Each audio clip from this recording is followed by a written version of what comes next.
Elle a ri et a qualifié l'héritage de mon père d'un tas de ferraille. Elle a signé les papiers du divorce en souriant. Mais quand elle a découvert que ce tas de ferraille valait 1 million d'euros, elle a tenté de revenir en pleurant. J'ai poussé le stylo à billes Bic bleu dans sa direction. Le son du plastique raclant le bois de la table de l'étude du notaire a résonné dans la pièce silencieuse comme une sentence finale. Sandrine a pris le stylo avec ce sourire que je connaissais si bien, ce sourire de quelqu'un qui pense venir de gagner au loto. Elle a signé l'acte de divorce à la hâte. 3 mouvements rapides de la main, elle n'a même pas lu attentivement. L'alliance en or que je lui avais offerte pour notre mariage a cliqueté contre le bois lorsqu'elle a posé sa main. C'est à ce moment précis que mon téléphone a vibré dans ma poche. J'ai pris l'appareil, une notification de la BNP. Virement reçu, 6 chiffres avant la virgule. J'ai esquissé un large sourire, presque un rire. Sandrine m'a regardé avec cette expression de dégoût qu'elle maîtrisait si bien. Tu ris de quoi, Antoine? Tu as enfin accepté que c'est fini? J'ai rangé mon téléphone, je l'ai regardé dans les yeux. Ces yeux marrons que j'avais un jour trouvé beaux ne me rappelaient maintenant que chaque parole venimeuse sortie de sa bouche au cours des 3 derniers mois. C'est fini depuis longtemps, Sandrine. J'attendais juste ce moment.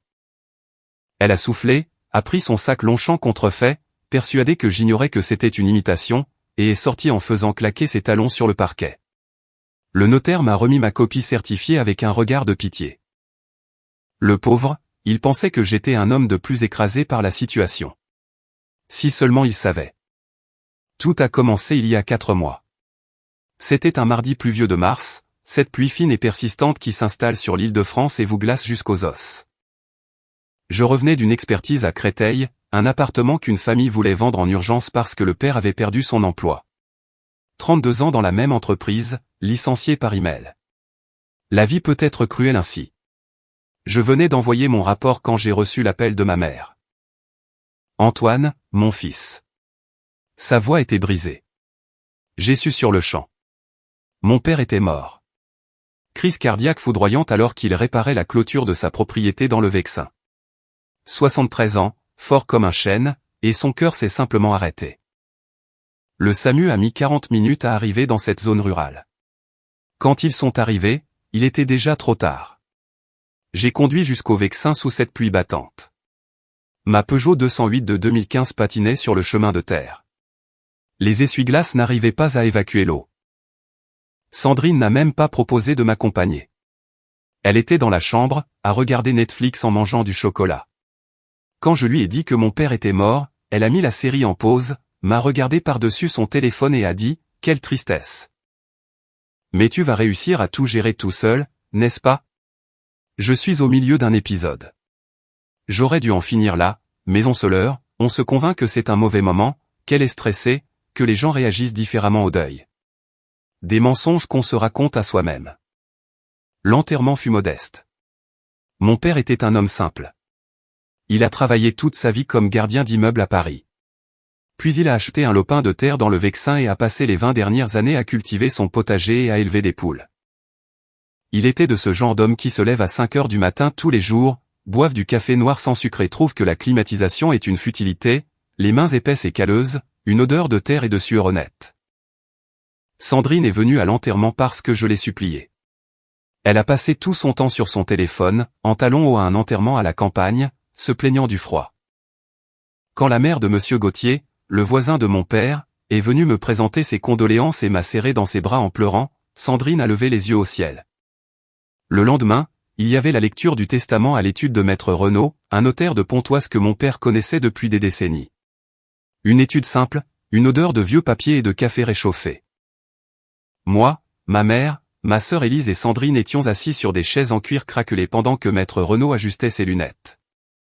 Votre père était un homme prévoyant, Antoine. Il a commencé. Il a tout laissé documenter. Pour ma mère, la maison où elle vivait, entièrement payée, et un petit compte épargne à la Société Générale. Pour ma sœur, quelques bijoux de famille et une Fiat de 2010 qui fonctionnait encore bien. Et pour moi, pour son fils Antoine, je laisse la propriété rurale située au kilomètre 47 de la route départementale dans le Vexin, totalisant 30 000 mètres carrés, et le contenu du coffre-fort numéro 347 de l'agence BNP à Pontoise. Conformément à la clé ci-jointe. Sandrine s'est animée. Propriété rurale. Elle faisait déjà des calculs dans sa tête. Peut-être qu'on pourrait la vendre et acheter cet appartement à Boulogne-Billancourt qui la faisait rêver sur Instagram. Il y a une autre chose, a continué Maître Renaud. Votre père a laissé une enveloppe scellée à ne remettre qu'à vous, Antoine. Il a dit que vous sauriez quoi en faire. J'ai pris l'enveloppe Kraft, lourde. J'ai senti quelque chose de volumineux à l'intérieur. Nous sommes allés visiter la propriété le vendredi. Moi, Sandrine et un agent immobilier qu'elle avait insisté pour amener. Un certain Sébastien, qui mettait trop de gel dans ses cheveux et arborait ce faux sourire de vendeur. Le chemin de terre était sec, la Peugeot soulevait la poussière. Quand nous sommes arrivés, Sandrine est descendue de la voiture et ce qu'elle a vu a fait disparaître son sourire comme par magie. C'était un terrain immense, c'est vrai, mais complètement à l'abandon. Des herbes hautes, presque jusqu'à la taille, une petite maisonnette en bois en ruine dans un coin, et éparpillée sur tout le terrain, empilée sans ordre, il y avait de la ferraille, des plaques de métal rouillées, des carcasses de vieilles voitures, des bidons vides, une vieille benne de camion. Mon père avait l'habitude de récupérer de la ferraille pour la vendre, mais ces dernières années, avec l'âge, il avait cessé d'amener le matériel à la déchetterie et avait tout accumulé là. C'est quoi ce bazar? A presque crié Sandrine. Ton père était un collectionneur compulsif? C'est une décharge ici. L'agent immobilier, Sébastien, a parcouru le terrain, évitant les flaques d'eau de la pluie précédente, donnant des coups de pied dans des boîtes de conserve vides. Il est revenu en secouant la tête. Écoutez, Antoine, je vais être honnête avec vous. Ce terrain ne vaut rien. Il est loin de tout. Pas de route goudronnée, pas d'eau courante, pas d'électricité aux normes. Et pour couronner le tout, ça va coûter une fortune de nettoyer tout ça. Il doit y avoir environ 20 tonnes de ferraille. Vous allez devoir louer un camion, de la main-d'œuvre, payer une taxe à la déchetterie. Facilement 5 ou 6 000 euros juste pour le déblayer. Et après ça, avec de la chance, vous le vendez pour environ 30 000 euros, à perte totale. Sandrine se tenait la tête entre les mains, littéralement. Elle avait mis ses deux mains sur sa tête et tournait en rond. Je n'arrive pas à y croire. Je n'arrive pas à y croire. Ton père est mort comme il a vécu, Antoine, en nous laissant des ordures à nettoyer. On pourrait être en train d'acheter un bel appartement et au lieu de ça, on va devoir dépenser de l'argent pour nettoyer la pagaille qu'il a laissée. Quelque chose s'est brisé en moi. Ce n'était pas de la colère, c'était quelque chose de froid, comme si une porte s'était fermée pour ne plus jamais s'ouvrir. Fais attention à ce que tu dis de mon père. Sinon quoi? Elle s'est approchée de moi, le doigt pointé sur mon visage. Tu vas me faire quelque chose? Ton père était un accumulateur, Antoine, un vieux têtu qui gardait des déchets. Et tu tiens de lui, toujours à défendre ses vieilleries. Sébastien a tenté de calmer le jeu. Les amis, allons-y doucement. Tu sais quoi? Sandrine a pris son sac. Garde tes ordures. Je rentre à la maison et quand tu reviendras, on devra avoir une conversation sérieuse sur notre mariage.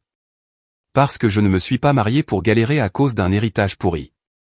Elle est partie en Uber, une course hors de prix pour rentrer à Paris, payée avec ma carte de crédit. Je suis resté là, seul. L'agent immobilier est parti peu après, me donnant sa carte par politesse, mais j'ai vu dans ses yeux qu'il avait pitié de moi.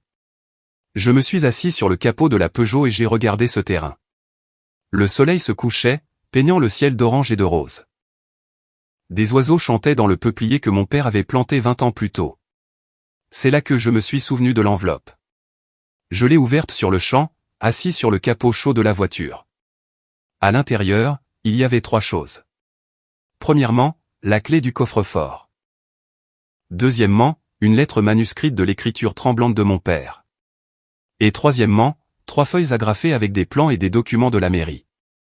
La lettre disait, « Mon fils, si tu lis ceci, c'est que je suis déjà parti. Ne sois pas triste. J'ai vécu tout ce que j'avais à vivre. Je sais que ta mère et ta sœur iront bien, mais je me suis toujours inquiété pour toi. Tu as toujours été trop bon. Tu faisais trop confiance aux gens. Je n'ai jamais aimé cette fille que tu as épousée. Elle a des yeux froids, on ne dit pas de mal des morts, mais elle méprise les gens modestes. Et ça, c'est pire. C'est pour ça que je t'ai laissé le terrain. Mais ce n'est pas le terrain qui compte, mon fils. C'est ce qu'il y a dessous et ce qu'il y a dans le coffre à la banque.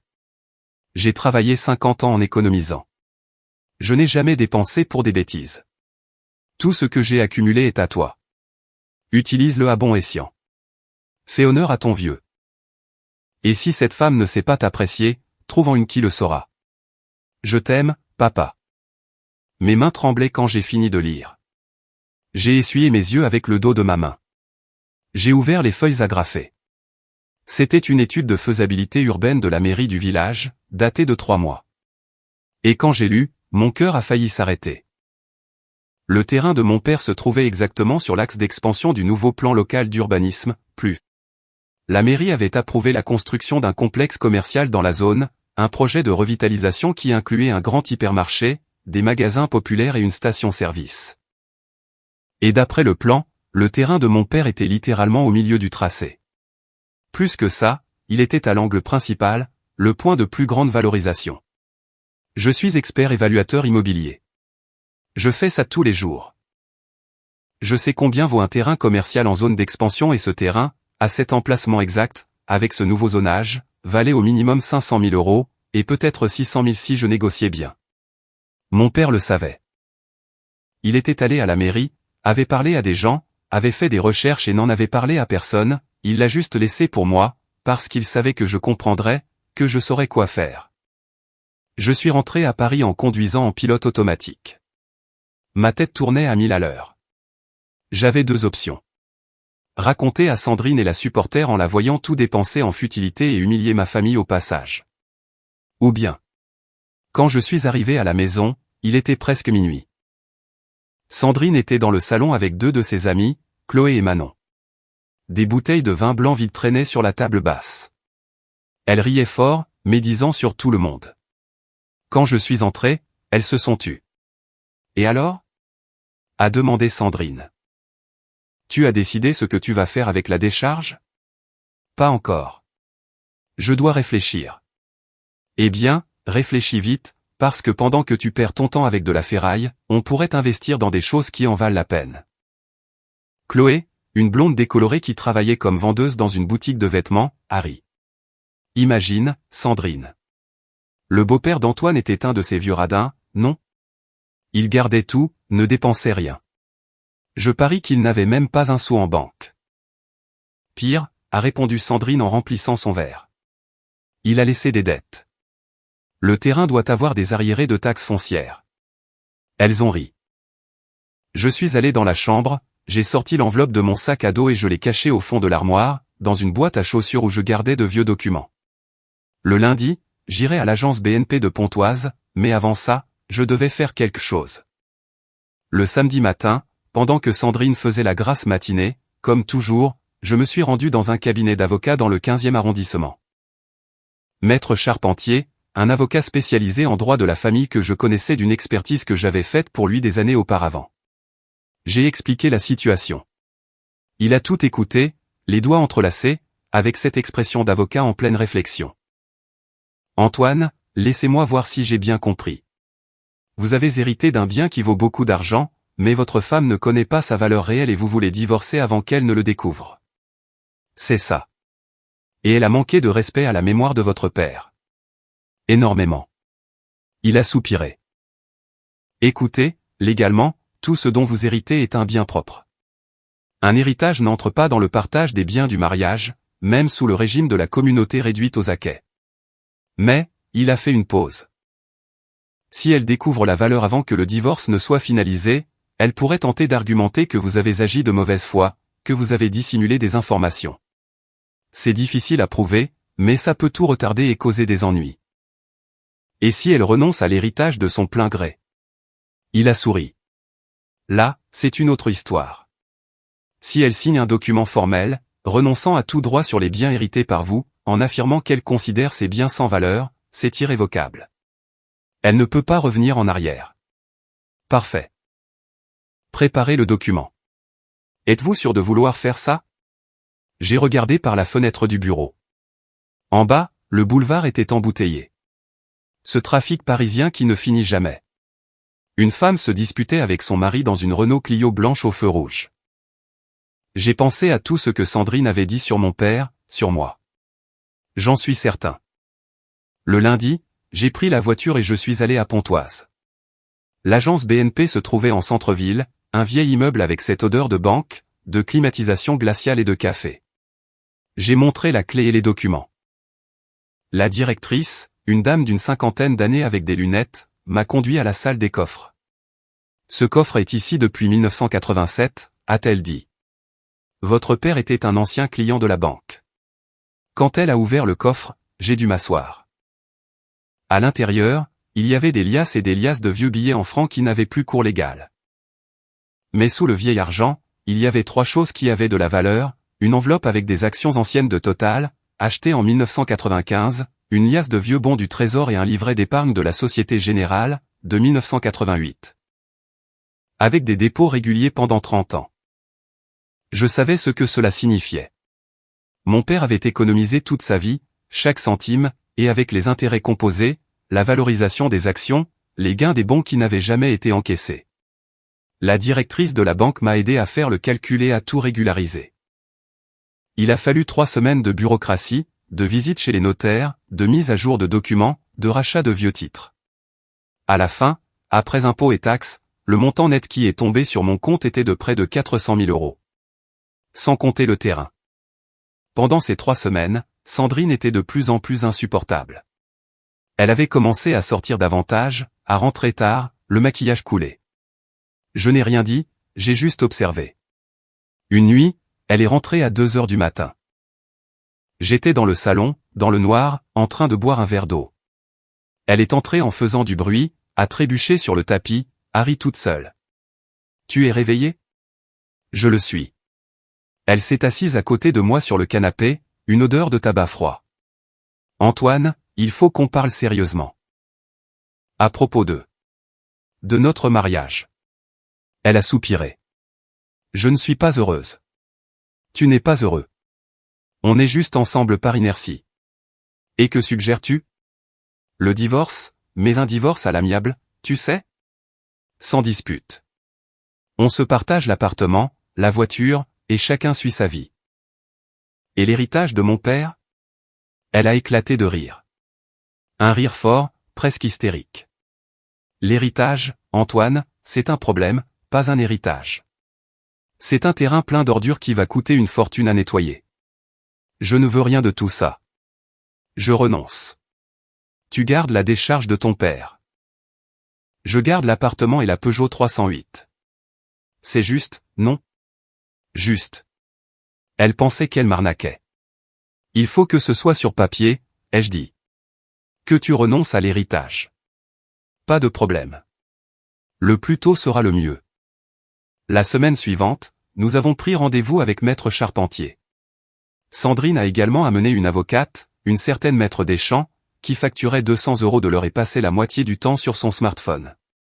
La réunion a été rapide. Maître Charpentier a posé les documents sur la table.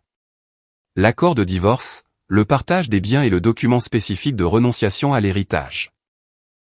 Sandrine, vous renoncez à tout droit sur les biens hérités par Antoine de son défunt père, Monsieur Marcel Delmas, y compris, mais sans illimité, le terrain rural situé dans le Vexin et le contenu du coffre-fort. Vous déclarez que vous considérez que ces biens n'ont pas de valeur commerciale significative et que vous renoncez volontairement à toute réclamation future. En êtes-vous consciente? Sandrine n'a même pas lu attentivement. Elle a tout signé, une page après l'autre. Maître Deschamps n'a pas non plus prêté attention. Elle était plus intéressée à envoyer des messages. Parfait, a dit Sandrine. Et l'appartement reste à mon nom, c'est ça? L'appartement pour lequel il reste 46 000 € de prêt? A demandé Maître Charpentier. Oui, il reste à votre nom. Antoine va vous transférer sa part. Et la Peugeot 308 de 2018 aussi. Pour laquelle il reste encore 3 ans de mensualité, ai-je ajouté. Sandrine a haussé les épaules. Mieux que de se retrouver avec de la ferraille. Elle a signé. Nous sommes sortis du cabinet. Elle était radieuse. Écoute, Antoine, sans rancune, d'accord? Tu es un type bien, mais on n'était pas compatibles. J'espère que tu iras bien et bonne chance avec le terrain de ton père. Bonne chance. Elle m'a souhaité bonne chance. 2 semaines plus tard, la procédure de divorce était en cours. J'avais transféré l'appartement et la voiture à son nom. J'ai assumé les petites dettes du couple, environ 2400 € sur sa carte de crédit. Elle vivait avec ses amis en attendant que les papiers soient prêts. C'est à ce moment-là que l'entreprise de construction m'a appelé. J'avais envoyé un email à 3 grandes entreprises de construction de la région parisienne pour les informer que j'avais un terrain commercial en zone d'expansion dans le Vexin et pour leur demander s'ils étaient intéressés. 2 ont ignoré mon message. Une m'a rappelé. C'était la société de promotion immobilière Bâtir et Innover, une entreprise de taille moyenne mais solide qui construisait des centres commerciaux en province. L'ingénieur responsable, un homme nommé Julien, est allé dans le Vexin avec moi le samedi. Il a arpenté le terrain avec un GPS professionnel, a tout mesuré, a vérifié sur le plan de la mairie. Antoine, ce terrain vaut de l'or, littéralement. Nous avons un projet approuvé pour l'hypermarché juste à côté et votre terrain est le coin parfait pour l'accès principal. Sans lui, le projet perd 40% de son efficacité de flux. Combien? Combien en voulez-vous? 640 000 €. Il a sifflé. C'est une somme élevée. C'est un terrain stratégique. Sans lui, votre projet est incomplet. Il a appelé son patron. Ils ont parlé pendant 15 minutes. Quand il a raccroché, il m'a tendu la main. 600 000 €, c'est le maximum que je peux approuver. La moitié maintenant, l'autre moitié à la signature de l'acte de vente. J'ai serré sa main. Le jour où le premier paiement est arrivé, 300 000 €, j'étais chez le notaire pour finaliser le divorce. C'est exactement le moment que je vous ai raconté au début. Le stylo bleu, son sourire et la notification de la banque. Je suis sorti de l'étude, un homme libre et millionnaire. Sandrine est partie en pensant m'avoir arnaqué. Pendant une semaine, je n'ai parlé à personne. J'ai pris quelques jours de congé, je suis allé sur la côte normande. J'ai séjourné dans un hôtel simple à Deauville. J'avais besoin de tout digérer. Assis sur le sable, regardant la mer, j'ai pensé à mon père, à ses mains calleuses, à la façon dont il se levait tôt, à la patience qu'il avait pour planter, pour récolter, pour économiser sou après sou. Il savait qu'il allait mourir, peut-être l'a-t-il pressenti. Et il a utilisé les derniers mois de sa vie pour tout préparer pour moi, en faisant des recherches à la mairie, en organisant les documents, en écrivant cette lettre. J'ai pleuré là, seul sur la plage. Pour la première fois depuis l'enterrement, j'ai pleuré, non pas de tristesse, mais de gratitude. Quand je suis rentré à Paris, j'ai commencé à organiser ma nouvelle vie. D'abord, j'ai payé toutes les dettes que j'avais. 2400 € sur la carte de crédit, 3400 € d'un prêt que j'avais fait des années plus tôt pour acheter la Peugeot. J'ai tout remboursé. Ensuite, j'ai donné 10 000 € à ma mère. Elle a pleuré quand elle a vu l'argent. Elle a dit qu'elle n'en avait pas besoin. J'ai dit que papa l'avait laissé pour toute la famille, pas seulement pour moi. J'ai acheté un petit appartement, mais neuf, dans le quartier des Batignolles, 2 chambres, une place de parking, près du métro. Entièrement payé, acte de propriété à mon nom. La sensation de ne rien devoir à la banque, de dormir en sachant que ce toit est vraiment le vôtre, ça n'a pas de prix. Et c'est pendant que je déménageais, en transportant des cartons, que mon téléphone a sonné, numéro inconnu. Antoine, c'est Chloé, l'amie de Sandrine, la blonde décolorée qui était là ce soir-là. Salut, Chloé. Écoute, Je t'appelle parce que je pense que tu dois savoir quelque chose. Elle était nerveuse. Sandrine est en train de perdre la tête. Elle a découvert pour le terrain. Mon cœur s'est accéléré, mais j'ai gardé une voix calme. Découvert quoi? Que le terrain a été vendu, qu'il vaut des millions, que tu es riche et que tu ne lui as rien dit. Et comment l'a-t-elle découvert? Sur Internet. Un article est paru sur le site de la mairie du village à propos du nouveau projet commercial. Il y avait une photo du terrain avec un panneau vendu. Une de ses amies qui vit à Pontoise l'a vu et le lui a envoyé. J'ai souri. Et elle est enragée. Elle a déjà consulté 3 avocats pour essayer d'annuler le divorce. Elle dit que tu as dissimulé des informations, que tu as agi de mauvaise foi. Les avocats lui rient au nez parce qu'elle a signé en renonçant volontairement à l'héritage, mais elle est obsédée, elle dit qu'elle va te poursuivre, qu'elle va. Chloé, pourquoi tu me racontes ça? Silence. Puis, à voix basse, parce que j'ai vu comment elle te traitait et comment elle parlait de ton père. Et j'ai trouvé ça injuste. Je sais que tu ne méritais pas ça. Merci de m'avoir prévenu. Fais juste attention, Antoine. Elle est très en colère. J'ai raccroché. Je n'ai pas eu peur. J'ai ressenti quelque chose qui ressemblait à de la justice. 2 jours plus tard, Sandrine s'est présentée à mon nouvel appartement. Je ne sais pas comment elle a trouvé l'adresse. Elle a sonné avec insistance, en criant de l'extérieur. Antoine, ouvre cette porte. Il faut qu'on parle. J'ai ouvert. Elle est entrée comme une tornade, à regarder autour d'elle, l'appartement neuf, l'odeur de peinture fraîche, les jolis meubles que j'avais achetés chez Conforama. Alors c'est vrai, a-t-elle dit, tu es riche et tu me l'as caché. Je ne t'ai rien caché. Tu n'as jamais demandé. Jamais demandé? Jamais demandé? Antoine, tu m'as trompé. Tu m'as laissé signer ce papier en sachant que le terrain valait des millions. Je t'ai laissé signer exactement ce que tu voulais signer. Tu as dit de tes propres mots que le terrain de mon père était un tas de ferraille, qu'il ne valait rien, que tu voulais t'en éloigner et je t'ai donné exactement ce que tu as demandé. Mais tu le savais, tu l'as toujours su. Si je le savais, Sandrine? Je suis expert évaluateur immobilier. C'est mon métier de connaître la valeur des choses. L'erreur a été la tienne, de penser que mon père était stupide, de penser que j'étais stupide, de penser qu'on peut mépriser les gens sans qu'il y ait de conséquences. Elle a commencé à pleurer. Ce pleur dramatique que je connaissais déjà, celui qu'elle utilisait quand elle voulait me manipuler. Antoine, s'il te plaît, on peut se remettre ensemble. J'ai fait une erreur, mais nous avons eu de bonnes années. Tu ne peux pas simplement. Nous n'avons pas eu de bonnes années, Sandrine. Nous avons eu des années commodes pour toi. Je travaillais, je payais les factures et tu te plaignais que ce n'était pas suffisant. Mon père est mort et tu as ri. Tu l'as traité d'accumulateur, tu as dit qu'il avait laissé des ordures. Tu as humilié sa mémoire. Je ne savais pas. Tu ne savais pas quoi? Qu'il avait de la valeur financière. Alors ça ne vaut la peine de respecter les morts que s'ils laissent un gros héritage? C'est ça? Elle est restée silencieuse. Puis le masque est tombé complètement. Espèce de... Tu m'as trompé. Tu savais depuis le début et tu m'as fait passer pour une idiote. Je ne t'ai pas fait passer pour une idiote. Tu l'étais déjà. Elle a pris un cadre photo sur l'étagère et l'a jeté contre le mur.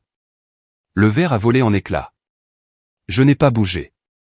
Tu peux partir, Sandrine. L'appartement est à moi. Le divorce a été prononcé. Tu n'as plus rien à voir avec moi. Je vais te poursuivre. Je vais prouver que tu as agi de mauvaise foi. Vas-y, essaie. Prends le document que tu as signé. Lis cette partie où tu as écrit de ta propre main que tu considérais les biens comme n'ayant aucune valeur commerciale pertinente. Lis le bien et demande ensuite à n'importe quel avocat un minimum compétent si tu as la moindre chance. Elle est sortie en claquant la porte. J'ai entendu le bruit furieux de ses talons dans l'escalier. Dans les mois qui ont suivi, Sandrine a tout essayé. Elle a intenté un procès qui a été rejeté. Elle a tenté de parler à ma mère, à ma sœur, qui l'ont renvoyée. Elle a créé de faux profils sur les réseaux sociaux pour m'insulter, a répandu que j'étais une personne abusive, un escroc. Quelques personnes l'ont cru, la plupart non. La vérité, c'est qu'elle avait dépensé tout l'argent qu'elle avait en vêtements, voyages et restaurants, pensant avoir fait le coup de sa vie. Les mensualités de l'appartement qu'elle a gardé étaient en retard. La Peugeot, elle l'a accidentée 2 mois plus tard et n'avait pas d'assurance tout risque. Elle est retournée vivre chez sa mère à Aubervilliers, dans un petit 2 pièces. J'ai investi la moitié de l'argent dans des placements sûrs. Avec l'autre moitié, j'ai ouvert ma propre entreprise d'expertise et d'évaluation. Aujourd'hui, j'ai 3 employés et un portefeuille de clients stables. Je ne suis pas extraordinairement riche, mais j'ai le confort, la sécurité et, par-dessus tout, la paix.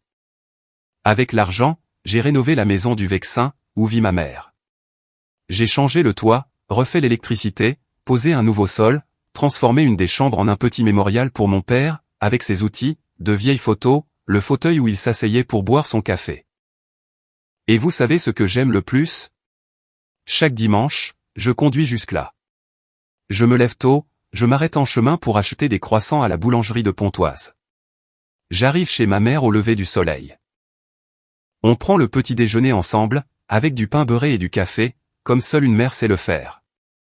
Après le café, je vais au mémorial, je m'assois dans le fauteuil de mon père, je regarde les photos et je lui parle. Je lui raconte les bonnes choses qui se passent. Je le remercie pour ses enseignements, pour l'héritage qui n'était pas seulement de l'argent, mais du caractère. Parce qu'au final, c'est ce que mon père m'a laissé. Pas les 600 000 € du terrain, ni les 400 000 du coffre-fort. C'était la leçon que la valeur ne se mesure pas en chiffres, mais en intégrité, en travail honnête, en respectant les gens pour ce qu'ils sont, pas pour ce qu'ils ont. Sandrine n'a jamais compris ça. Elle a vu l'homme simple, le terrain sale, la ferraille. Elle n'a pas vu le géant qui a soutenu une famille pendant 50 ans, elle n'a pas vu la stratégie de quelqu'un qui, même sans éducation formelle, a su épargner et investir mieux que beaucoup de conseillers financiers. Il y a environ 6 mois, j'ai rencontré quelqu'un. Elle s'appelle Claire, elle est professeure dans un collège public, enseigne les mathématiques à des enfants de banlieue, gagne environ 2 000 € par mois et elle est plus heureuse que Sandrine ne l'a jamais été avec tout l'argent que je dépensais pour ses extravagances. Claire ne sait pas combien d'argent j'ai. Et vous savez pourquoi? Parce qu'elle n'a jamais demandé. Quand je lui ai raconté que mon père était décédé et m'avait laissé un terrain, elle a demandé, « Tu as de bons souvenirs de lui ?» Elle n'a pas demandé combien ça valait, elle a demandé des souvenirs. À notre 3e rendez-vous, je l'ai emmenée rencontrer ma mère dans le Vexin. Elles se sont assises sur la terrasse à boire du jus de pomme du jardin et ont parlé pendant des heures. Claire a voulu voir le mémorial de mon père, elle est restée à l'intérieur à lire les vieilles lettres, à regarder les photos, à poser des questions sur sa vie.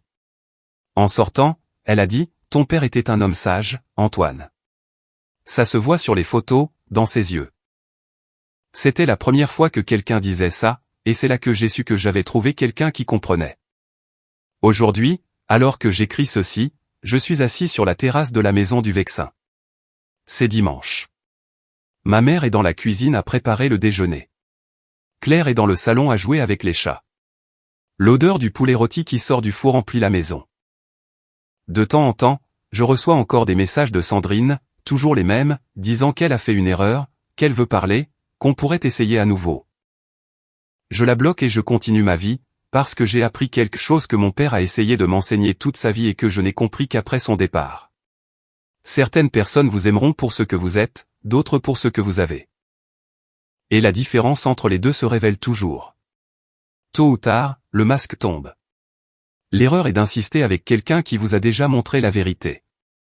Mon père était un homme simple.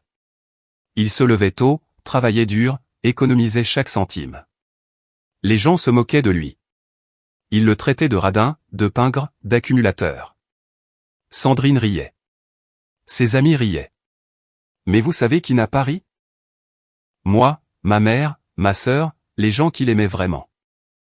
Et au final, pendant qu'elle est dans un appartement en location à Aubervilliers, à partager la facture d'électricité avec sa mère et à prendre le RER bondé tous les jours, je suis ici, libre, tranquille, avec une femme qui m'aime vraiment, dans une maison qui est la mienne.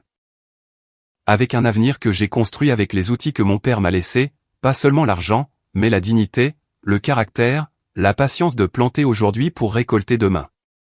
Alors, quand vous regarderez quelqu'un et penserez connaître sa valeur par les vêtements qu'il porte, la voiture qu'il conduit ou la taille de sa maison, souvenez-vous de cette histoire. Parce que la vraie valeur ne se voit pas de l'extérieur, elle se sent dans une poignée de main, dans un regard franc, dans la façon dont une personne traite le serveur, le gardien, le ripper. Mon père est mort à 73 ans, il n'a jamais eu de voiture neuve, n'a jamais voyagé à l'étranger, n'a jamais mangé dans un restaurant chic, mais il a laissé 3 enfants honnêtes, une épouse qu'il a aimée jusqu'à son dernier jour et un héritage qui a changé ma vie. Pas seulement pour le 1 million d'euros, mais pour la leçon.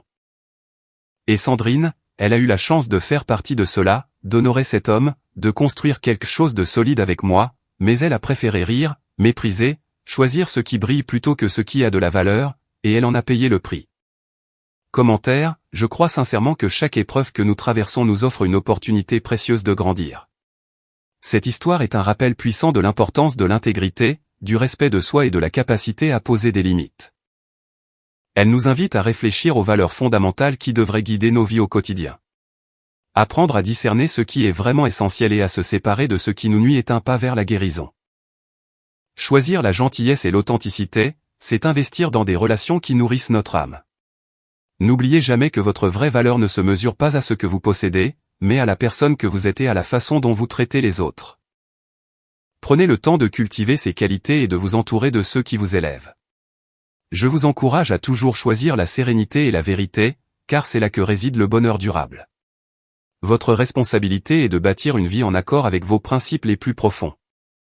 Cette histoire vous a plu? Laissez un commentaire et abonnez-vous pour soutenir la chaîne. D'autres histoires arrivent bientôt.